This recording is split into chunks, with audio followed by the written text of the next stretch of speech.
बिस्मिल्लाहिर्रहमानिर्रहीम। अस्सलामुअलैकुम dear students, chapter 6 knowledge 6.8 और इस नॉलेज में हमने प्लानिटरी मोशन के बारे में थोड़ी डिस्कशन करना है।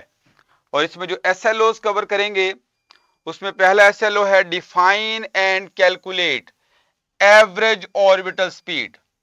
इसमें हमने एवरेज ऑर्बिटल स्पीड को अंडरस्टैंड करना है, ये क्या है, और इसका फार्मूला जो है वो यहाँ पे लिखा भी हुआ है।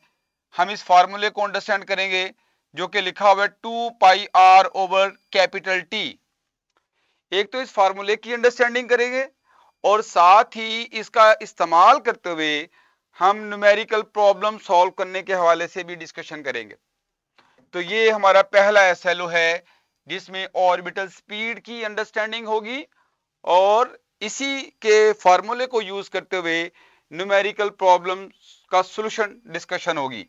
नेक्स्ट जो एसएलओ है इसमें हमने क्या करना है, interpret and compare given planetary data.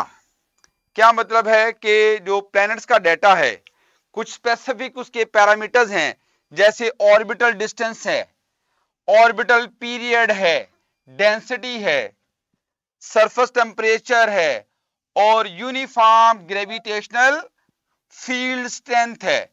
ये जो डिफरेंट पैरामीटर्स हैं तमाम प्लैनेट्स के लिए, हमने इनकी डिस्कशन करना है, इनको आपस में कंपेयर करना है। क्या करना है, इनको कंपेयर करना है और इनकी थोड़ी सी वजाहत करना है। इस कंपैरिजन का क्या फायदा होगा, इससे हम ये देख सकते हैं कि किस प्लैनेट के ऊपर एक लाइफ को सपोर्ट मिल सकती है, कि लाइफ पॉसिबल है।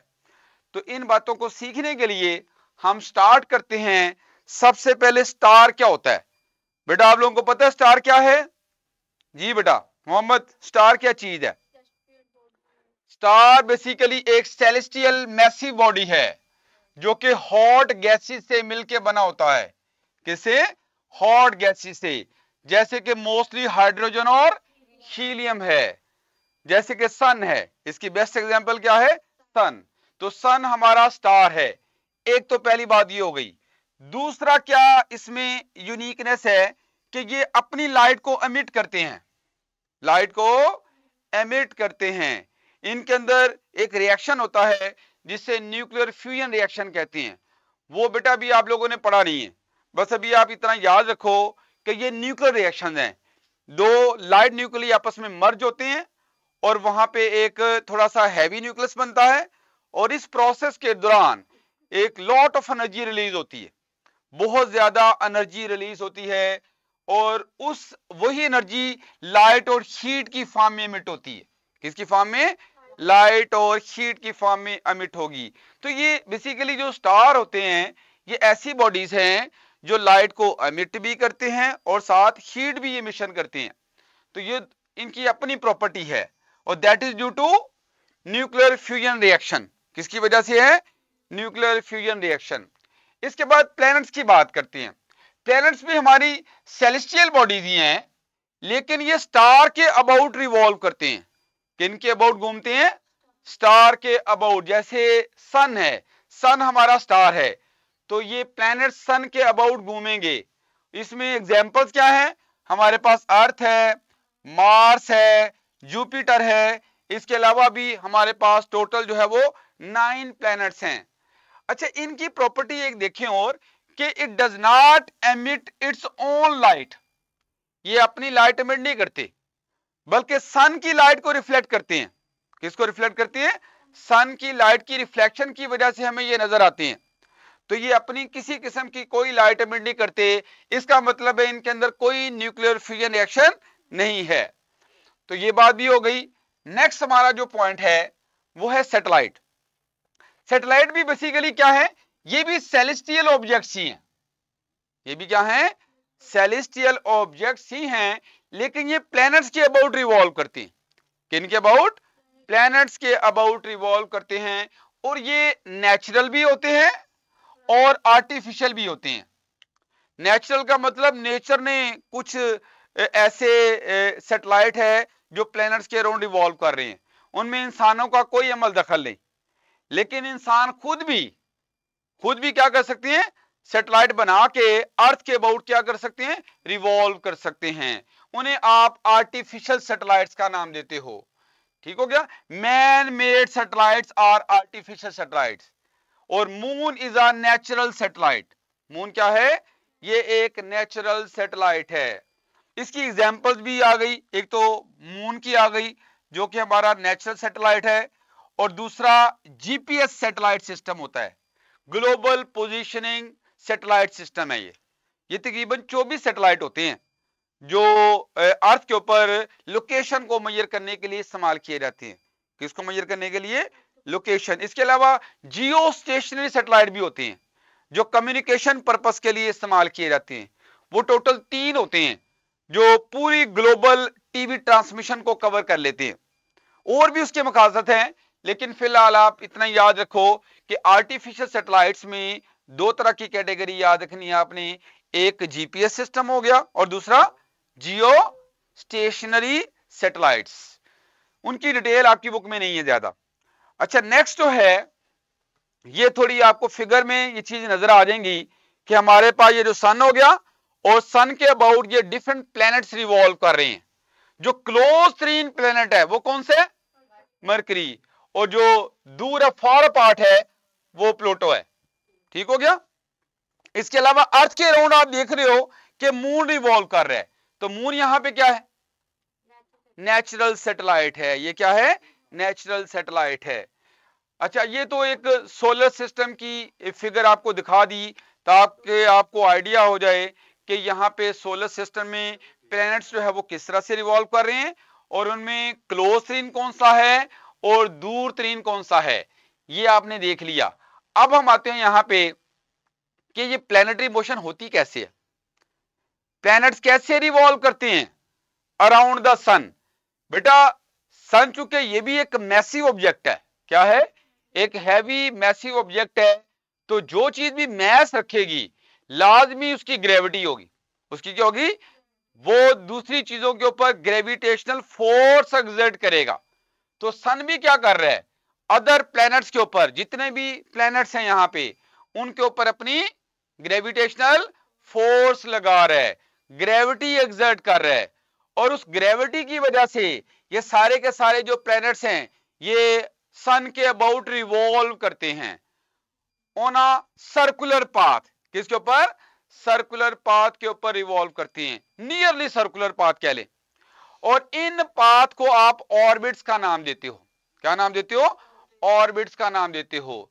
अच्छा, अब एक बात, जैसे कि यहां पे तो मैंने अभी प्लैनेट की बात की कि प्लैनेट्स तो सन के अबाउट रिवॉल्व कर रहे हैं सन की ग्रेविटेशनल फोर्स की वजह से, लेकिन मून भी तो रिवॉल्व कर रहा है अराउंड द अर्थ। बेटा, वो किसकी वजह से है, वो अर्थ की ग्रेविटी की वजह से है, वो अर्थ की ग्रेविटेशनल फोर्स की वजह से है। तो इन शॉर्ट, ये जो एक राउंड मोशन हो रही है, एक सर्कुलर पाथ पे मोशन हो रही है, इसके बिहाइंड कौन है, इसके बिहाइंड ग्रेविटेशनल फोर्स है। ठीक हो गया बेटा। तो ग्रेविटेशनल फोर्स की वजह से ये सारा कुछ हो रहा है। अच्छा, आप लोगों ने तो ये पढ़ा है कि जब कोई पार्टिकल सर्कल में रिवॉल्व करता है तो उसके ऊपर सेंट्रीपिटल फोर्स लग रही होती है, क्योंकि सर्कल में रिवॉल्व करवाने वाली फोर्स को क्या नाम देते हैं, सेंट्रीपिटल फोर्स कहते हैं। तो एक बात और भी आपने सीखी थी कि सेंट्रीपिटल फोर्स जो होती है उसकी अपनी कोई आइडेंटिटी नहीं, it is always provided by some other force. वो हमेशा किसी और फोर्स की वजह से प्रोवाइड होती हैं। बस एग्जांपल दें, अगर आपको याद है मोहम्मद, मैंने कौन कौन सी एग्जांपल दी थी। अगर एक पत्थर को रस्सी के साथ बांधो और उसको आप सर्कल में घुमाओ, तो बताओ पत्थर के ऊपर सेंट्रीपिटल फोर्स लग रही है, कौन प्रोवाइड कर रहा है,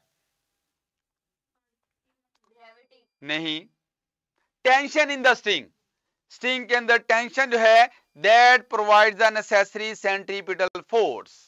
इसके अलावा मुझे बताओ कि अगर एक कार जो है वो जब कोई टर्न लेती है, एक राउंड पाथ पे मूव करती है, तो उस पे भी सेंट्रीपिटल फोर्स लगती है, वहां पे कौन प्रोवाइड करता है सेंट्रीपिटल फोर्स को, ये बात भी हमने की हुई है, नहीं बेटा, जी बेटा, आप बताओ जरा बेटा, कौन प्रोवाइड करता है? यहां पे अगर कोई पार्ट कोई व्हीकल है, कोई गाड़ी है, कोई कार है, अगर एक टर्न ले रही है, इसका मतलब वो एक राउंड पाथ पे मूव कर रही है, तो राउंड पाथ पे वहां पे कौन मूव करवा रहा है? क्योंकि राउंड पाथ पे मूव करवाने वाली फोर्स को सेंट्रीपिटल फोर्स कहते हैं, लेकिन सेंट्रीपिटल फोर्स हमेशा किसी और फोर्स के थ्रू प्रोवाइड होती है। तो वहां पे basically friction between road and tires of vehicle that provides the necessary centripetal force। तो यहां भी यही कुछ है बेटा, यहां पे सेंट्रीपिटल फोर्स जो प्रोवाइड की जा रही है वो ग्रेविटेशनल फोर्स प्रोवाइड कर रही है। कौन प्रोवाइड कर रही है? ग्रेविटेशनल फोर्स प्रोवाइड कर रही है। तो planets are revolving around the sun, centripetal force is acting on the planets, or that centripetal force is provided by the gravitational force of sun, gravitational force of sun। तो ये बेटा आपने याद रखना है कि ग्रेविटेशनल फोर्स जो centripetal force है, it is always provided by some other force. Even atom के अंदर चले जाओ, एटम के अंदर न्यूक्लियस के अराउंड इलेक्ट्रॉन्स क्या कर रहे हैं? रिवॉल्व कर रहे हैं। कौन प्रोवाइड कर रहा है? वहां इलेक्ट्रॉन भी सर्कल में रिवॉल्व कर रहे हैं। बताओ वहां पे कौन प्रोवाइड कर रहा है? Centripetal force. हाँ जी, न्यूक्लियस की कूलम फोर्स, न्यूक्लियस की कूलम फोर्स, इलेक्ट्रिक फोर्स। जी बेटा सवाल पूछना चाह रहे हो?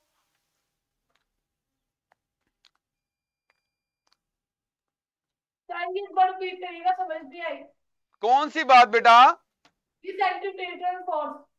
बेटा सेंट्रीपिटल फोर्स हम ऑलरेडी पढ़ चुके हैं, इससे पिछले लेक्चर में हमने पढ़ा था इसको, और हमने ये डिटेल में डिस्कशन की थी। और मैंने ये दोबारा सवाल पूछा आप लोगों से कि आप लोग मुझे बताओ कि वहां पे सेंट्रीपिटल फोर्स क्या कर रही है। मैंने बताया था कि centripetal force is always provided by some other force. कौन कौन सी फोर्सेस हैं जो सेंट्रीपिटल फोर्स प्रोवाइड कर रही होती हैं? वो डिपेंड करता है, जो भी सर्कल में रिवॉल्व करवाएगी फोर्स वो क्या बन जाएगी? वो सेंट्रीपिटल फोर्स होगी। अगर रस्सी के अंदर जो टेंशन है वो पत्थर को सर्कल में घुमाती है तो टेंशन क्या हो जाएगी? सेंट्रीपिटल फोर्स हो जाएगी। और अगर आप देखते हो कि इलेक्ट्रॉन न्यूक्लियस के गिर्द घूम रहे हैं, सर्कल में रिवॉल्व कर रहे हैं, तो वहां भी सर्कुलर मोशन है। तो बताओ ये सेंट्रीपिटल फोर्स लग रही, कौन प्रोवाइड कर रहा है? अभी बोलिए मैंने, कूलम फोर्स, न्यूक्लियस की कूलम फोर्स है। अगर एक कार कोई राउंड है पाथ, कोई टर्न ले रही है, चक्कर टर्न लेने लगी है, राउंड पाथ पे मूव करने लगी है, तो बताओ वहां भी सेंट्रीपिटल फोर्स है। कौन प्रोवाइड करेगा? बताओ जरा। Friction, friction between the tyres and the road, vehicle की टायर्स और रोड के दरमियान friction provide the necessary centripetal force. ये सारी बातें बेटा हमने ऑलरेडी पिछले लेक्चर में डिस्कस की हुई हैं, तो वो आप दोबारा जरा सुन लो एक दफा। लो बेटा अब आते हैं कि मैंने कहा था जिन पाथ पे ये हमारे प्लैनेट्स सन स्टार के अबाउट रिवॉल्व करते हैं या सैटेलाइट प्लैनेट के अबाउट रिवॉल्व करते हैं, उन पाथ को क्या कहते हैं? ऑर्बिट का नाम देते हैं। क्या नाम देते हैं? ऑर्बिट का नाम देते हैं। तो यहां पे प्लैनेट्स का पाथ भी एक ऑर्बिट है और मून का पाथ भी क्या है? वो भी एक ऑर्बिट है। अच्छा अब इसको जरा हम एक सिमुलेशन से भी देखते हैं।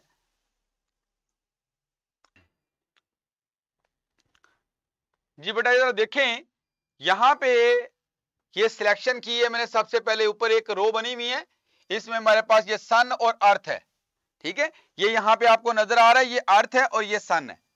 अब अगर हम यहां पे मैं इसको प्ले करता हूं तो आप देखोगे कि जो अर्थ है ये सन के अबाउट रिवॉल्व करेगी, और इसको रिवॉल्व करवाने वाली जो फोर्स है जिसे हम सेंट्रीपिटल फोर्स का नाम देते हैं, इस सेंट्रीपिटल फोर्स का रोल कौन प्ले करेगा?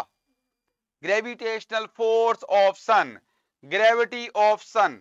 अगर मैं इसको फोर्स को दिखाना भी चाहूं, ये देखो यहां पे आप ग्रेविटी फोर्स को शो भी कर दो, तो ग्रेविटी फोर्स जो है ये अर्थ के ऊपर लग रही है और ये दोनों के ऊपर एरो नजर आ रहा है आपको। इसका क्या मतलब है? अर्थ को सन अपनी तरफ अट्रैक्ट कर रहा है, वो वाला ये एरो है, ये एरो बता रहा है कि अर्थ के ऊपर फोर्स है सन की तरफ, और ये जो सन के ऊपर आपको एरो मिल रहा है ये क्या है? ये अर्थ की फोर्स है सन के ऊपर, ठीक है। तो दोनों की एक दूसरे के ऊपर फोर्स होती है।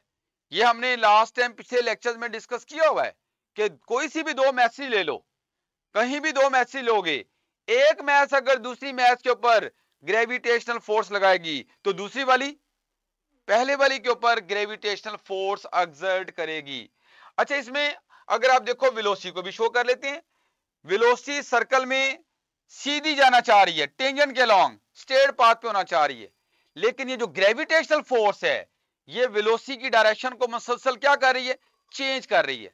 वैसे मैंने एक पॉइंट आपको बताया था, ऐसी फोर्स जो वेलोसिटी के परपेंडिकुलर होती है वो क्या करती है? वेलोसिटी की किस चीज को चेंज करती है? वेलोसिटी की मैग्नीट्यूड को चेंज करती है या वेलोसिटी की डायरेक्शन को? डायरेक्शन को। तो ये वाली जो फोर्स है अगर आप देखो तो ये वेलोसिटी के साथ बिल्कुल 90 एंगल पे है, इसलिए ये फोर्स वेलोसिटी की डायरेक्शन को चेंज कर रही है, और डायरेक्शन को मुसलसल चेंज करके उसके स्ट्रेट पाथ को किस में कन्वर्ट कर रही है? राउंड पाथ पे, सर्कल में कन्वर्ट कर रही है। अच्छा, अभी देखिए जरा, मैं अगर यहां पे इस ग्रेविटी को ऑफ करता हूं, यहां पे करके आके ना इसको ऑफ करते हैं, अगर मैं इसको ऑफ करूंगा तो आप ये देखोगे कि ये अर्थ किधर जाती है?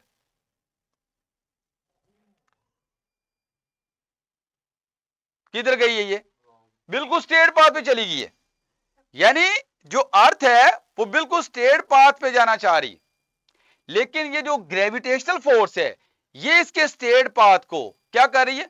कर्व कर रही है। कैसे कर्व कर रही है? इसकी वेलोसिटी की डायरेक्शन को मुसलसल चेंज करके। ठीक हो गया बेटा? अच्छा, इसमें आप यहां पे मून की मोशन भी देख सकते हो, ठीक है। इसके लिए ग्रेविटी को जरा दोबारा ऑन कर लेते हैं और इसको रिफ्रेश कर लेते हैं डाटा को। जी, आप जरा देखिए यहां पे, मैं इस ग्रेविटी को शो कर देता हूं, तो ये मून की मोशन है अराउंड द अर्थ। ठीक हो गया? तेज चल रहा है ये, इसकी स्पीड ज्यादा है क्योंकि मून अर्थ के करीब होता है रिलेटिवली, प्लैनेट जो सन से दूर होते हैं। अच्छा, इसमें अगर हम तीनों की मोशन को देखें, अगर आप देखो तो ये मून जो है ये अर्थ के अबाउट रिवॉल्व कर रहा है, ठीक है, और अर्थ किसके अबाउट रिवॉल्व कर रही है? ये सन के अबाउट रिवॉल्व कर रही है। बात को समझ रहे हो? ये आपको नजर आ रहा है कि मून जो है वो अर्थ के अबाउट और अर्थ सन के अबाउट रिवॉल्व कर रही है। जी, सन अपनी जगह पे अपने एक्सिस के अबाउट स्पिन मोशन कर रहा है। सन की मोशन यहां पे कैसी नजर आ रही है? समझ लो ये अपनी जगह पे है, ठीक है ना, अपनी जगह पे फिक्स है, उसकी एक स्पिन मोशन आपको नजर आ रही। चलो खैर, इसके अलावा अर्थ की भी स्पिन मोशन होती है अपने ही एक्सिस के अबाउट, अर्थ की भी स्पिन मोशन होती है, लेकिन उसकी ऑर्बिटल मोशन भी है। स्पिन मोशन कौन सी होगी? जो उसके अपने एक्सिस के अबाउट होगी। ठीक हो गया? अच्छा, इसके अलावा यहां पे आप ये आर्टिफिशियल सैटेलाइट की बात भी कर सकते हो। ये एक मैन मेड सैटेलाइट है जो अर्थ के अबाउट रिवॉल्व कर रहा है, जो अर्थ के बहुत ही करीब है, ठीक है।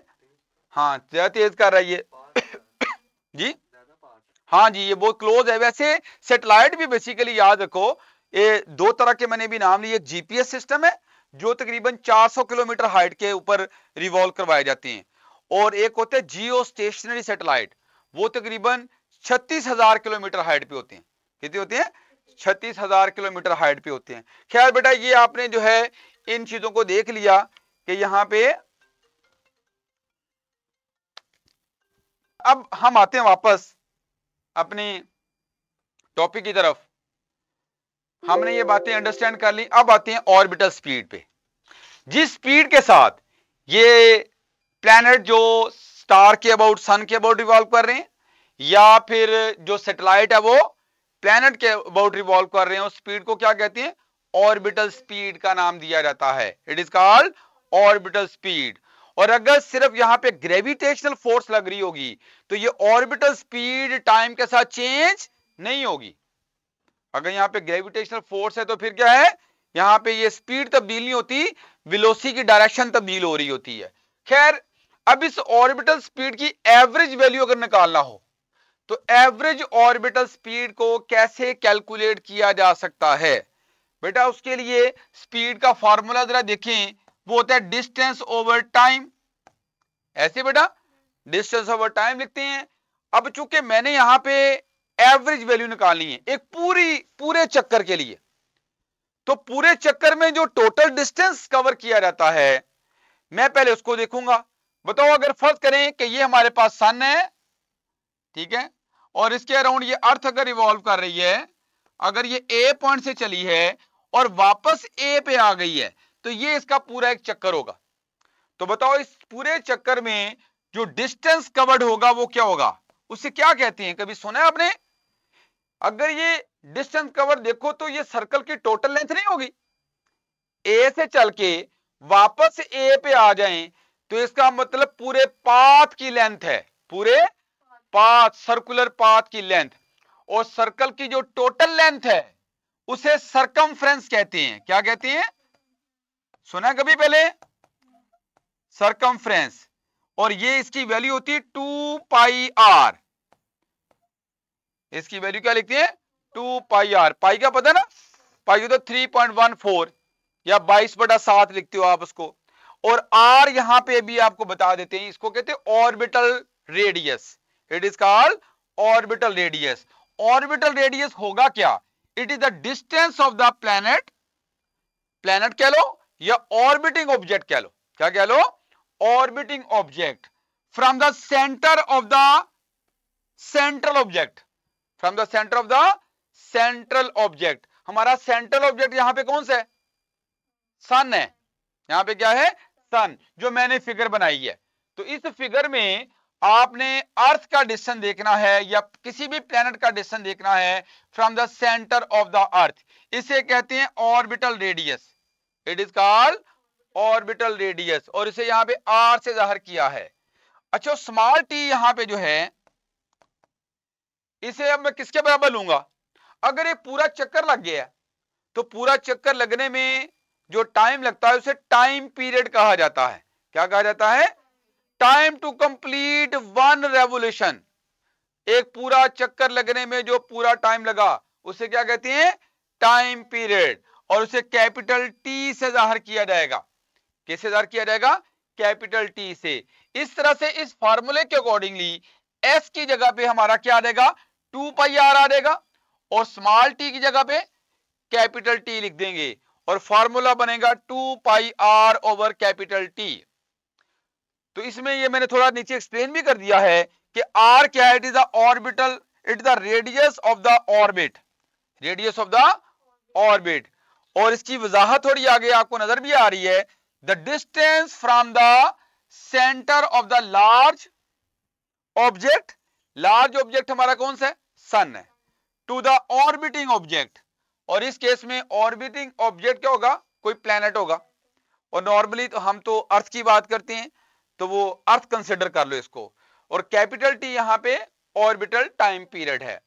ये तो हमने फार्मूला बना लिया। अब इस फार्मूले को हम यूज करते हैं ऑर्बिटल स्पीड को निकालने के लिए। तो पहले हम मून के लिए बात करते हैं। अगर सपोज करें कि ये हमारे पास अर्थ है, अर्थ हो गया ई, और इसके अराउंड मून क्या कर रहा है? रिवॉल्व कर रहा है। Moon is revolving around the earth, natural satellite is revolving around the planet. ठीक हो गया? और इसमें यहां पे जो ऑर्बिटल रेडियस है वो हमें बता दिया है। मून का distance from centre of earth वो हमें दे दिया है। कितना है? 3.84 इंटू 10 की पावर 8 मीटर पर सेकंड। ये आपको याद कर लेना चाहिए यहां पे अगर एग्जांपल देनी है तो। और ऑर्बिटल जो पीरियड होता है मून का वो क्या होगा बता सकते हो? यहां पे मून एक पूरा चक्कर अर्थ के गिर्द कितने टाइम में लगाता है? बताओ जरा।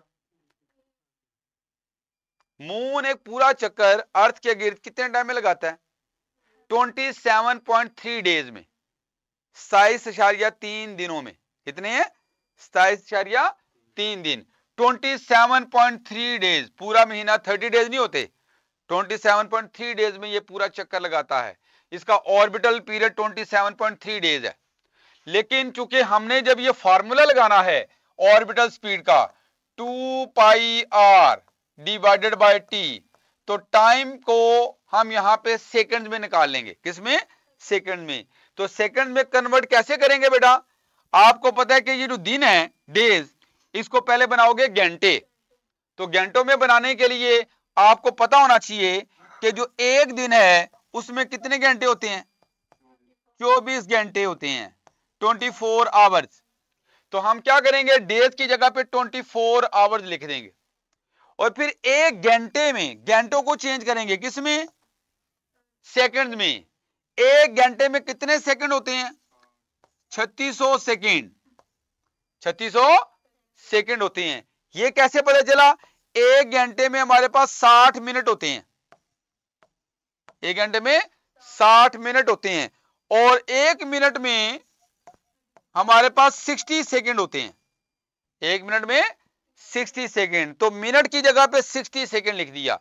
तो 60 इंटू 60 ये बनेंगे 3600 सेकंड।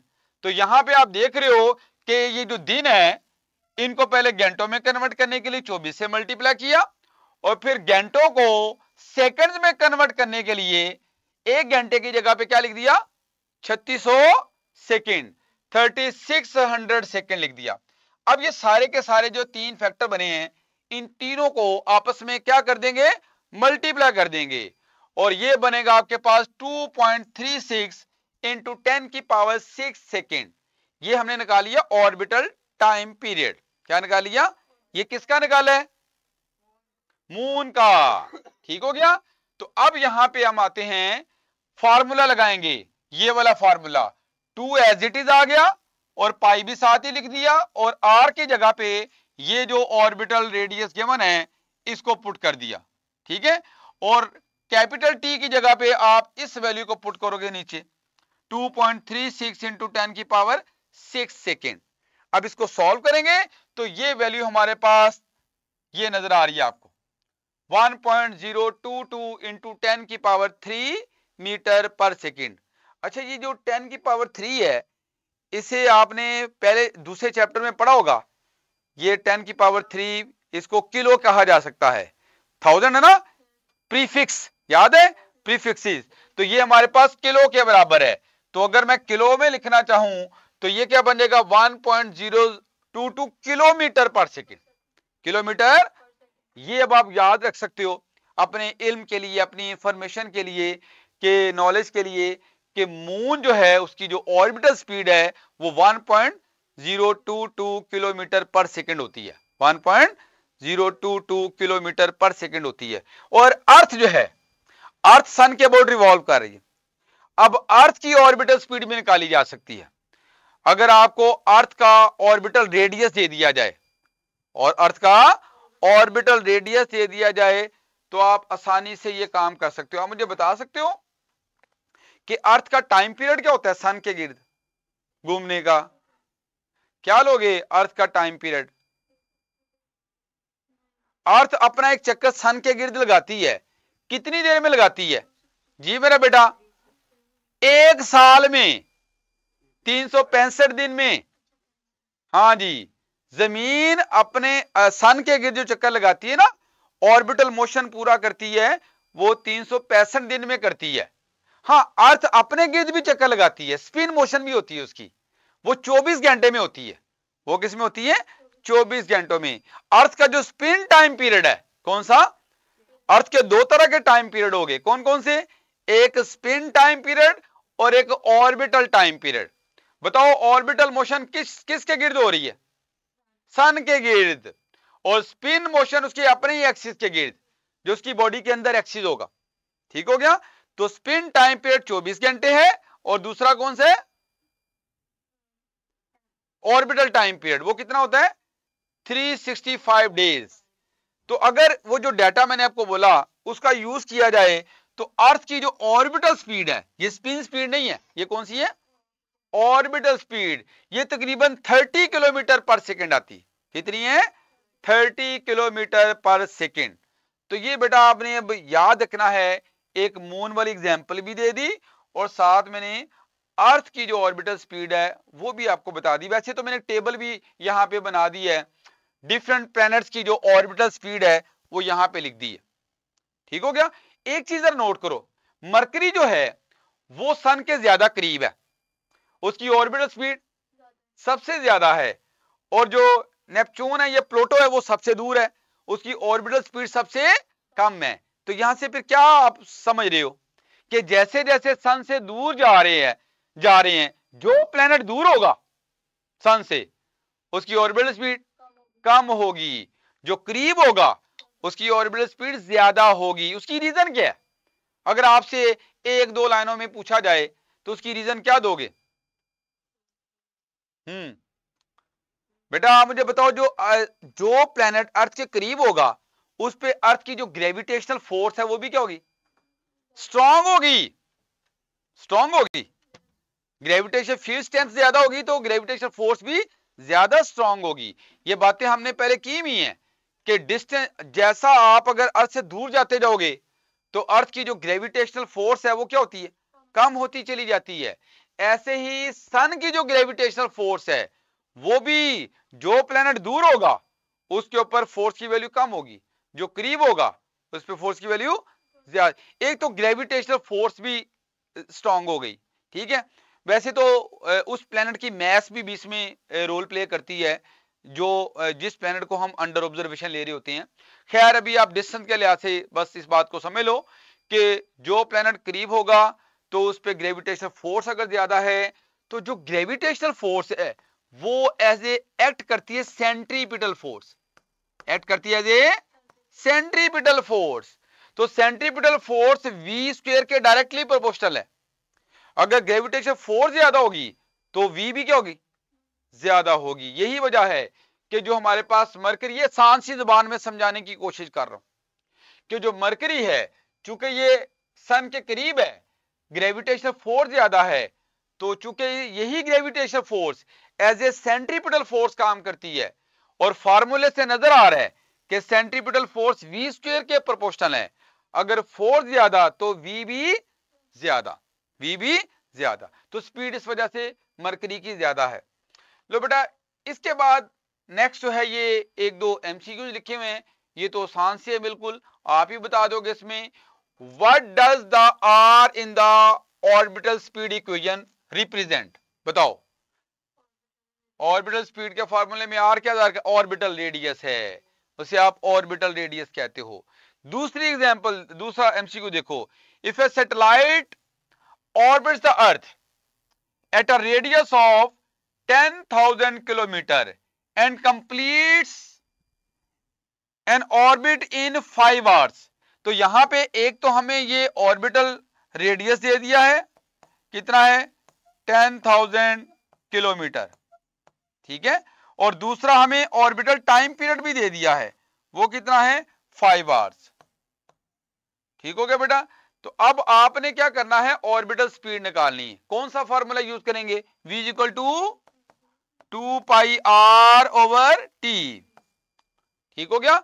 आर की जगह पे तो आप इस वैल्यू को यूज कर लोगे, ठीक है, और इसको यहां पे पुट करके आप सॉल्व करोगे, 2 आ गया, और पाई की जगह पे 3.14 आ गया, और इसकी जगह पे आपने 10,000 पुट कर देना है। 10,000 डिवाइडेड बाय 5, तो ये आपके पास तकरीबन आंसर आ जाएगा 12,566 किलोमीटर पर आवर। तो ये आप चेक कर सकते हो, ये इसमें कोई मसला नहीं। अब आते हैं यहां पे कि ये जो ऑर्बिटल स्पीड है, थोड़ा सा मैंने आपको आइडिया दे भी दिया कि जो किसी हैवी ऑब्जेक्ट के करीब रिवॉल्व करेगा उसकी ऑर्बिटल स्पीड ज्यादा होगी, और जो दूर रिवॉल्व करेगा उसकी ऑर्बिटल स्पीड कम होगी। यही बात हमारे सैटेलाइट्स के लिए भी है। चूंकि जो प्लैनेट्स होते हैं वो तो जाहिर सी बात है एक फिक्स डिस्टेंस पे रिवॉल्व कर रहे होते हैं, वो इंसानों ने रिवॉल्व नहीं करवाए। लेकिन जो मैन मेड सैटेलाइट हैं, कौन से हैं? मैन मेड सैटेलाइट हैं, वो तो आदमी खुद रिवॉल्व करवाते हैं ना, इंसान खुद रिवॉल्व करवाते हैं अराउंड द अर्थ, तो वो तो डिफरेंट डिस्टेंस पे रिवॉल्व करवाए जा सकते हैं। तो इसलिए हमारे पास दो तरह के सैटेलाइट्स की मैं बात कर रहा हूं। एक हमारे पास जीपीएस सैटेलाइट सिस्टम है और एक है जियो स्टेशनरी सैटेलाइट। जो जीपीएस सैटेलाइट होते हैं ये तकरीबन 220 माइल्स, ये तकरीबन 400 किलोमीटर के करीब बनता है।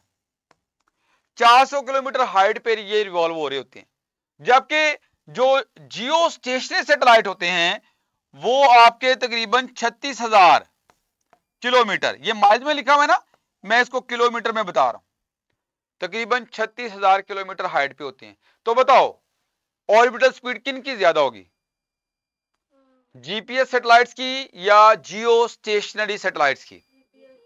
हाँ जी, जीपीएस की, क्योंकि वो क्लोज टू अर्थ है, they are revolving close to Earth. और ये हमारे जो जियो स्टेशनरी हैं ये बहुत दूर रिवॉल्व कर रहे होते हैं, इसी वजह से लोअर ऑर्बिटल वेलोसिटी इनकी, और इधर हायर ऑर्बिटल वेलोसिटी है। तो ये मैंने थोड़ी वेरिएशन भी बता दी कि जो ऑर्बिटल स्पीड है वो हाइट के साथ, डिस्टेंस के साथ क्या हो रही है, चेंज हो रही होती है। लो बेटा, अगला पॉइंट आता है हमारा interpreting and comparing planetary data. Simple ये अब इंफॉर्मेशन है जो आपने याद रखनी है। सबसे पहला जो पॉइंट है वो क्या है, ऑर्बिटल डिस्टेंस। ये तो मैंने थोड़ा सा आपको आइडिया दे भी दिया कि ऑर्बिटल डिस्टेंस क्या होता है। क्या है ऑर्बिटल डिस्टेंस? जी बेटा बताओ जरा। This is the average distance from a planet to its star. Planet से स्टार तक का एवरेज डिस्टेंस है, ठीक है। जैसे कि अर्थ से सन तक का डिस्टेंस, अर्थ से सन तक का जो डिस्टेंस है ये हमारा ऑर्बिटल डिस्टेंस है। अच्छा, अब आप मुझे बताओ सबसे क्लोज तरीन प्लैनेट कौन सा है? मरकरी, और उसके बाद मेरा ख्याल है वीनस है। वीनस है, तो जो वीनस है वो अर्थ के, सन के, अर्थ के लिहाज से सन के ज्यादा करीब है, अर्थ उसके बाद है। तो इसका मतलब वीनस अगर सैटेलाइट के सन के करीब है तो जो जो प्लैनेट करीब होगा उस पे जो सन की रेडिएशन होंगी, सन की लाइट होगी, सन की हीट होगी, वो भी क्या होगी, ज्यादा पड़ेगी। तो वहां पे टेम्परेचर भी ज्यादा होगा, वहां पे टेम्परेचर की वैल्यू भी ज्यादा होगी। और इसके अलावा क्लोज होने की वजह से उसकी स्पीड क्या होगी, ज्यादा होगी। ऑर्बिटल स्पीड भी ज्यादा होगी और उसका टेम्परेचर भी ज्यादा होगा। तो यही बातें यहां पे लिखी हुई हैं। The closer a planet is to its star the hotter it gets, यानी उसका टेम्परेचर भी ज्यादा होगा, उसका टेम्परेचर भी ज्यादा होगा। यही वजह है कि Mercury is closest to the sun and has a very high temperature, while Neptune, which is farther from the sun, is much colder, वहां पे टेम्परेचर कम होता है। तो बेटा अगला पॉइंट देखो, ऑर्बिटल पीरियड। ऑर्बिटल पीरियड भी आपको मैंने बता दिया, एक फुल ऑर्बिट मुकम्मल करने में जो टाइम लगता है उसे क्या कहते हैं। अच्छा, आपसे पूछते हैं, सारा कुछ आपने पढ़ लिया, आपसे अगर ये पूछा जाए बताओ जो प्लैनेट सन के करीब रिवॉल्व कर रहा होगा, सन के करीब रिवॉल्व कर रहा होगा, बताओ उसका टाइम पीरियड ज्यादा होगा या कम होगा एज कंपेयर टू जो दूर रिवॉल्व कर रहा है? हाँ जी, जो प्लेनेट के, जो सन के करीब रिवॉल्व कर रहा है प्लेनेट, जैसे मरकरी है, मरकरी और अर्थ को कंपेयर कर लेते हैं। चलो, मरकरी के लिए टाइम पीरियड ज्यादा है या अर्थ के लिए टाइम पीरियड ज्यादा है, ऑर्बिटल टाइम पीरियड? ना मेरा बेटा, मुझे बताओ कि जो मरकरी है उसकी स्पीड क्या है? स्पीड ज्यादा है और उसका ऑर्बिटल रेडियस भी कम है, क्योंकि वो करीब रिवॉल्व कर रहा है, उसको डिस्टेंस भी कम कवर करना पड़ रहा है और स्पीड भी ज्यादा है। तो स्पीड ज्यादा, ज्यादा तेजी के साथ रिवॉल्व कर रहा है और डिस्टेंस भी कम कवर करना पड़ता है पूरा ऑर्बिट कवर करने में, इसलिए उसका टाइम पीरियड कम होगा। तो जो सैटेलाइट, सॉरी, जो प्लेनेट सन के करीब रिवॉल्व करेगा उसका टाइम पीरियड क्या होगा? जी बेटा, उसका टाइम पीरियड कम होगा एज कंपेयर टू अर्थ अगर बात करते हो। तो यही चीज आपको यहां पे लिखी हुई मिल जाएगी। This is the time a planet takes to complete one full orbit around its star। ठीक हो गया बेटा? और इसमें थोड़ा मैंने ये बता भी दिया है कि अगर आप अर्थ की बात करोगे तो अर्थ का आइडिया मैंने पहले भी दिया। बताओ अर्थ अपनी एक ऑर्बिटल मोशन सन के अबाउट कितने टाइम में कंप्लीट करेगा? हाँ जी, 1 साल में लिखा भी हुआ है। जबकि जुपिटर की अगर बात करते हो तो जुपिटर चूंकि दूर है, जुपिटर सन से क्या है, दूर है, तो इसका जो टाइम पीरियड है वो 11.86 ईयर्स है, बहुत ज्यादा टाइम पीरियड है। तो ये 2 पॉइंट भी आपने अंडरस्टैंड किए। इसके बाद डेंसिटी, बेटा डेंसिटी हमें क्या बताती है? डेंसिटी हमें यह बताती है कि कोई भी जो प्लेनेट है वो किस चीज से मिलके बना है, किस चीज से मिलके बना हुआ है। जैसे कि अगर अर्थ की बात करें तो अर्थ की डेंसिटी सबसे ज्यादा है, अर्थ की डेंसिटी सबसे ज्यादा है, ये रॉक से मिलके बना हुआ है, इसमें मोल्टन फॉर्म में मेटल्स भी हैं, ठीक है, तो ये इसकी डेंसिटी सबसे हैवी है। तो which are made of mostly rocks, यही वजह है कि इसकी डेंसिटी क्या है, ज्यादा है। जबकि दूसरी तरफ आप जुपिटर की बात करते हो तो जुपिटर गैसेस से मिलकर बना हुआ है, किससे मिलकर बना हुआ है, गैसेस से मिलकर बना हुआ है, और गैसेस हल्की होती हैं, ठीक है, तो इसी वजह से उसकी डेंसिटी भी क्या होगी, कम होगी। तो Jupiter have low density because they are mostly made of gases, ये गैसेस से मिलकर बना है, ठीक हो गया बेटा। इसके बाद नेक्स्ट सरफेस टेम्परेचर, ये जो प्लैनेट्स हैं, प्लैनेट्स के ऊपर जो सरफेस टेम्परेचर है उसको अगर देखें आप तो ये डिपेंड करता है डिफरेंट फैक्टर्स पे। एक तो सन से डिस्टेंस, जो सन के करीब प्लैनेट होगा वहां पे रेडिएशन ज्यादा जा रही है, ज्यादा गिर रही है, एक तो टेम्परेचर भी ज्यादा होगा। और दूसरा एटमॉस्फेयर, जो आपका प्लैनेट है उसके अराउंड जो एटमॉस्फेयर वो कितना थिक है, जितना एटमॉस्फेयर ज्यादा थिक होगा उसमें हीट की एब्जॉर्प्शन भी ज्यादा होगी, और हीट अगर वहां पे ज्यादा ट्रैप होगी तो डेफिनेटली आपके पास प्लैनेट की सरफेस के साथ अगर वो एटमॉस्फेयर इन कांटेक्ट है तो सरफेस के टेम्परेचर को भी बढ़ाएगी। इसके अलावा सरफेस कंपोजिशन, के सरफेस पे जो मटेरियल हैं वो कैसे हैं, वो हीट को एब्जॉर्ब करते हैं या रिफ्लेक्ट करते हैं, हीट को एब्जॉर्ब करने की एबिलिटी रखते हैं या रिफ्लेक्ट करने की एबिलिटी है। तो ये बहुत सारे फैक्टर्स हैं जो मिलके सरफेस टेम्परेचर को डिसाइड करते हैं। तो वीनस जो है it is close to the sun than earth, यही वजह है, एक तो ये वजह है और दूसरा इसका एटमॉस्फेयर भी थिक है, इसका एटमॉस्फेयर भी थिक है, यही वजह ये ज्यादा हीट को ट्रैप करता है, और सरफेस टेम्परेचर की वैल्यू भी अर्थ के लिहाज से ज्यादा होती है।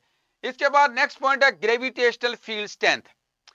तो बेटा ग्रेविटेशनल फील्ड स्ट्रेंथ जो है वो ग्रेविटी पे डिपेंड कर रही होती है, और ग्रेविटी किस पे डिपेंड करती है, प्लैनेट के, हाँ भी, मैस पे, उसके साइज पे, उसके मैस पे, उसके साइज पे। तो gravity, strength of the gravity on a planet depends on its mass and size, mass और साइज पे डिपेंड करती है।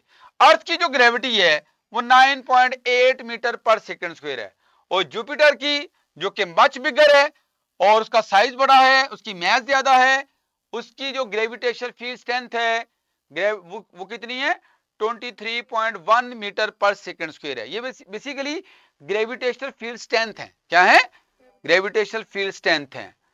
तो बेटा आगे जो है ये सारा एक डाटा भी दे दिया है जिसमें कंपैरिजन किया हुआ है ऑर्बिटल डिस्टेंस का, और इसके अलावा हमारे पास टाइम पीरियड का, डेंसिटी का, सरफेस टेम्परेचर का और ग्रेविटेशनल फील्ड स्ट्रेंथ का।